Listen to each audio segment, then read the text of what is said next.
네가 제대로 본 거야. 저건 이란 상공에서 자연스러운 새로 위장한 감시 드론이야. 가장 좋은 점은 그 드론이 독수리처럼 보인다는 거지. 그게 중동에서 나온 가장 중요한 소식조차 아니야. 어제 후티 반군이 전쟁에 참전했어. 후티 반군이 예멘에서 이스라엘로 탄도미사일과 로켓을 발사했어.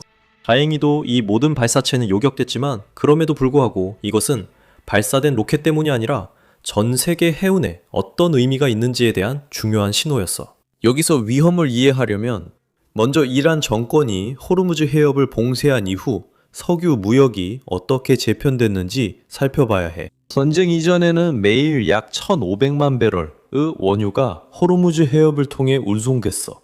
전쟁이 시작되자 이 모든 공급을 한 번에 대체하는 건 사실상 불가능했어. 하지만 사우디아라비아는 동해안에서 서해안으로 석유를 운송한 다음 홍해에서 유조선에 실어서 이 공급의 상당 부분을 대체할 수 있었어. 그리고 어제 다뤘듯이 호르무즈 해협을 통과하는 많은 석유가 아시아 국가들로 향하고 있었어.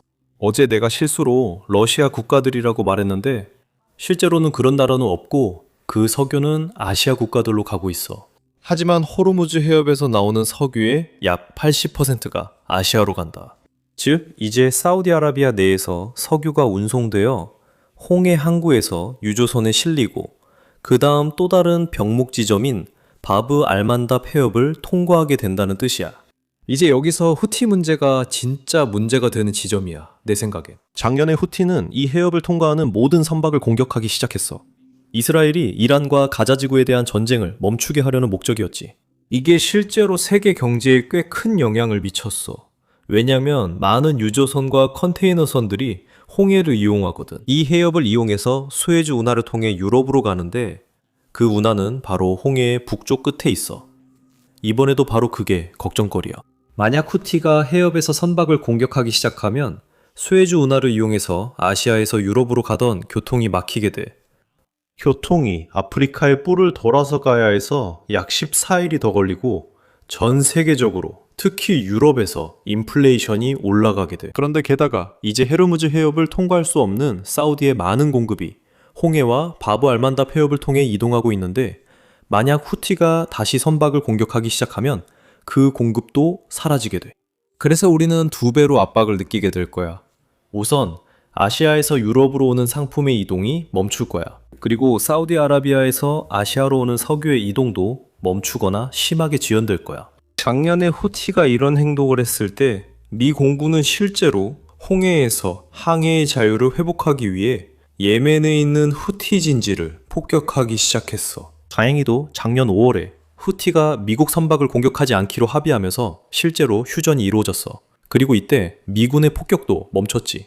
여기서 중요한 점은 만약 후티가 이란을 돕기 위해 그 휴전 합의를 깨고 바브엘 만데브 해협을 봉쇄하려 한다면 이라는 거야. 이것이 어제 이스라엘을 공격한 후에 그들이 발표한 성명이야. 한번 들어봐. 나는 군사 전문가와 대화했는데 그는 오사달라 후티의 이번 전쟁 입장은 3단계로 이루어진다고 했어. 첫 번째 단계는 이스라엘이 이란에 대한 공격에서 군사적 역할을 중단할 때까지 이스라엘 군사 거점에 지속적으로 공격을 가하는 거야. 그게 첫 번째 단계야. 두 번째 단계는 바브 알만답 해협을 통과하려는 모든 이스라엘 관련 선박에 대해 해상 봉쇄를 실시하는 거야. 그리고 알다시피 엘랏 항구로 들어오는 모든 수입품은 바브 알만답 해협을 통과해 실제로 이스라엘 무역의 30%와 모든 수입품이 바브 알만답 해협을 통과해서 홍해로 들어가. 이스라엘은 2024년부터 2025년까지 안사르 알후티의 군사 공격 때문에 총 8천만 달러의 부채를 쌓았어. 그들은 결국 엘라탄과 하이파항의 폐쇄가 발표될 정도로 영향력을 발휘했어. 이 모든 것은 바브 알만다브를 통과하려는 모든 이스라엘 관련 선박과 이스라엘 관련 기업들에 대한 안사르 라후티의 군사 공격 때문이야. 내가 언급했듯이 두 번째 단계는 모든 이스라엘 해상 자산에 대해 해상 봉쇄를 시행하는 거야. 세 번째 단계는 미국이 개입할 경우 미국 군사기지를 공격하는 것으로 이루어질 거야. 그래서 만약 미국이 이스라엘과 함께 안사르 알라 후티를 상대로 군사작전에 참여하거나 예멘 내 어떤 공격에도 대응하기로 결정한다면 그때 예멘 그룹은 사우디아라비아, 오만 그리고 이 지역 전역에 있는 미국 군사기지들을 타겟으로 삼기 시작할 거야. 이제 여기서부터 상황이 좀 흥미로워지는데 후티가 실제로 이 전쟁에 참여하고 싶어 하는 것 같진 않거든. 그리고 여기서 우리가 테러 정치에 대해 조금 이야기해야 할 것 같아. 즉, 테러 단체들조차도 자신들만의 정치적 계산을 하고 있다는 거지. 이제 이란은 특히 몇 년 전으로 거슬러 올라가면 후티를 많이 지원해왔어. 이란이 이스라엘과 여러 전쟁에 관여하게 되면서 지원이 줄어들었을 거라고 확신해. 하지만 그 전에는 이란이 후티를 강하게 지원해서 저항의 축을 구축하도록 했어. 이제 살아남은 이란 지도자들은 그 지원을 이용해 이득을 보려는 것 같아. 그리고 그들은 후티에게 이 전쟁에 참여하고 분쟁을 확대하며 기본적으로 예멘 국경에 있는 해협을 봉쇄하라고 강하게 압박하고 있어. 하지만 후티는 작년 1로 이 전쟁에 관여하기를 원하지 않아. 내가 말했듯이 거의 매일 후티 목표를 향해 미국의 B2 폭격이 이루어졌었어. 그리고 후티의 기반 시설, 심지어 정치 지도부까지도 큰 피해를 입었어. 그래서 2025년 5월에 휴전에 동의한 거야. 하지만 지금은 그들이 같은 폭격이 다시 일어나길 원하지 않는 것 같지만 동시에 테헤란으로부터 분쟁에 참여하라는 압박도 받고 있어. 그래서 그들이 한 일은 이스라엘에 미사일 2발을 경고 차원에서 발사한 거야. 기본적으로 이란을 계속 공격하거나 헤즈볼라와 레바논을 계속 공격하면 후티도 참전할 거다 라고 말하는 셈이지. 지금으로서는 이것이 단순한 메시지일 뿐 후티가 전면적으로 전쟁에 참전한 것은 아니야. 하지만 이란 내에서 상황이 격화되면 그건 달라질 수도 있어. 내가 격화라는 말을 꺼낸 이유는 어제 이스라엘군이 이번 전쟁에서 지금까지 한 번도 하지 않았던 일을 했기 때문이야. 얘기하기 전에 아래 좋아요와 구독 꼭 눌러줘. 그게 알고리즘에 큰 도움이 돼. 이제 이 격화에 대해 얘기해보자. 어제 이란 외무장관이 이런 성명을 발표했어. 이스라엘이 이란의 가장 큰 2개의 제철소와 발전소, 그리고 민간 핵시설을 비롯한 여러 인프라를 공격했다는 내용이야.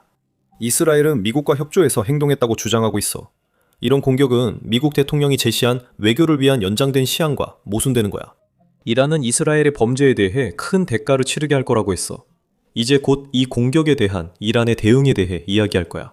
먼저 어떤 피해가 있었고 왜 많은 사람이 이를 사태 악화로 보는지 더 알아보자. 불과 이틀 전 트럼프 대통령은 이란의 요청을 받아들여 이란의 에너지 인프라를 겨냥한 공격 중단 조치를 연장하겠다고 발표했어. 이 중단 조치는 10일 더 연장되어 2026년 4월 6일까지 이어질 예정이야. 이제 이란 외무장관의 발언으로 돌아가 보면 그는 트럼프 대통령이 외교를 위해 직접 연장한 이 중단 조치를 이스라엘이 깼다고 말하고 있어. 여기서 상황이 복잡해진 건 이스라엘이 아마 2 제철소를 표적으로 삼았기 때문이야. 이스라엘이 공식 인정은 안 했지만 모든 정황이 그들이 표적으로 삼았음을 보여줘.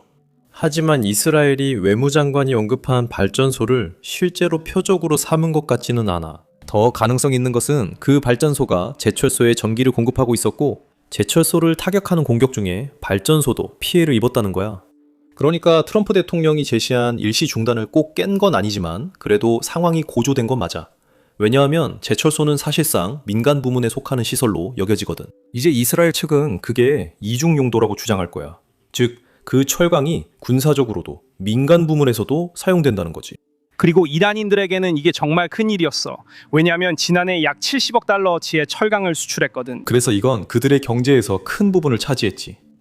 그리고 피해 규모에 따라 회복하는데 정말 오랜 시간이 걸릴 수도 있어. 이번 공격으로부터 이게 중요한 이유는 기억해봐.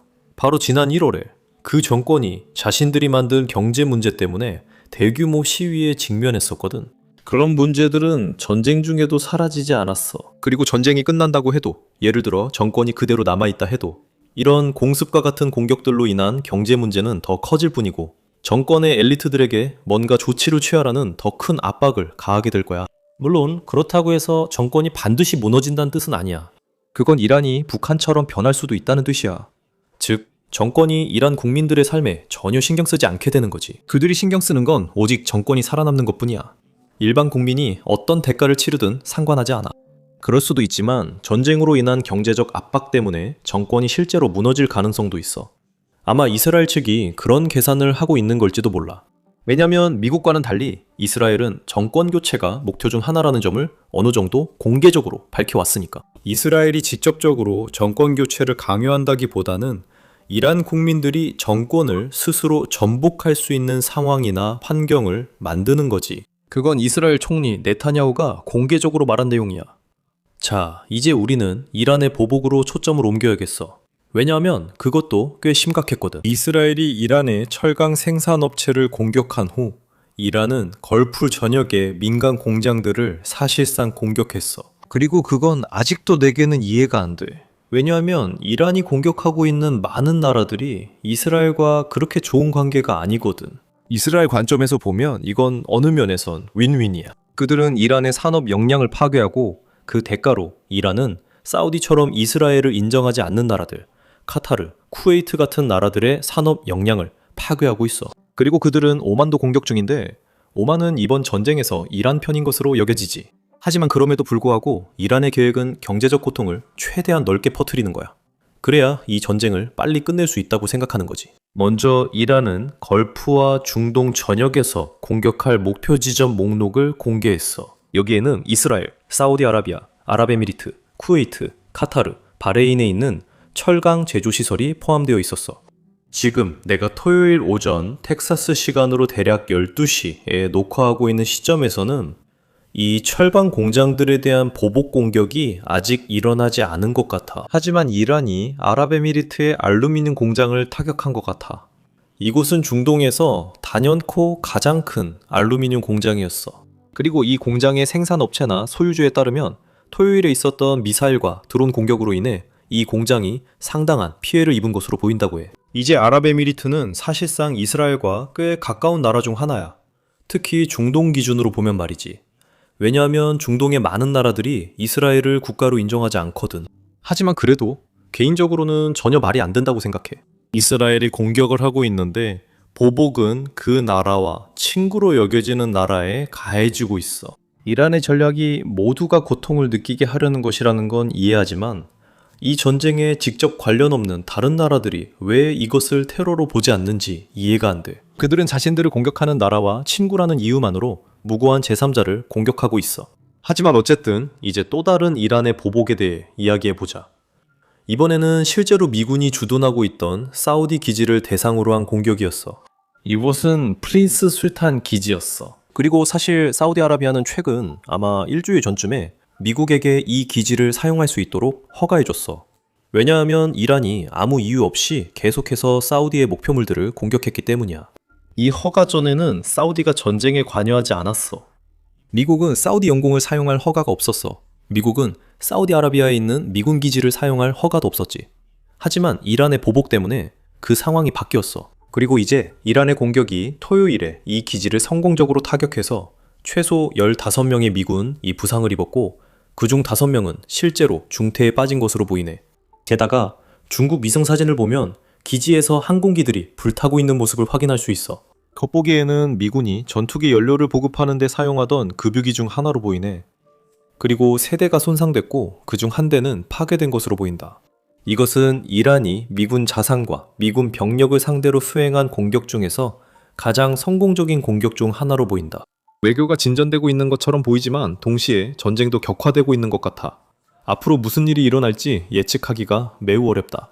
후티가 개입하게 되면 사우디아라비아나 아랍에미리트 같은 다른 걸프 국가들도 적극적으로 개입해서 이란 표적을 타격하기 시작할 수도 있다. 또한 후티가 개입하면 유럽행 무역이 많이 방해받을 것이다.